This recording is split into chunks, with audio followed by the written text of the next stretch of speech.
భగవద్గీతలో రోజు 2 శ్లోకాలు నేర్చుకుందాం అని చెప్పాను కదా. ఇవాళ 12వ అధ్యాయం భక్తి యోగంలో మొదటి శ్లోకం.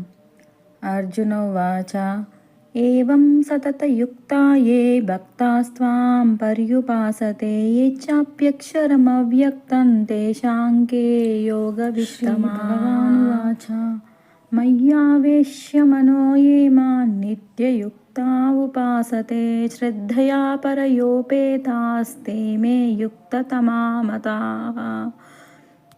ఈ 2 శ్లోకాలు భక్తి యోగంలో 1వ శ్లోకం 2వ శ్లోకం.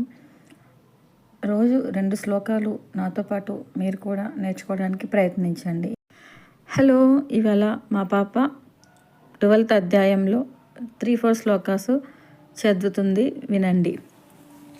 ఏ త్వక్షరమనిర్దేశం అవ్యక్తం పర్యుపాసతే సర్వత్ర గమచింత్యం చ కూటస్థమచలం ధ్రువం సన్నియమ్యేంద్రియగ్రామం సర్వత్ర సమబుద్ధయః తే ప్రాప్నువంతి మామేవ సర్వభూతహితే రతాః.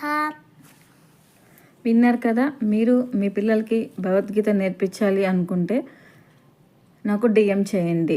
చాలా ఈజీగా శ్లోక ఎక్స్ప్లెయిన్ చేస్తూ మీనింగ్తో నేర్పిస్తాను.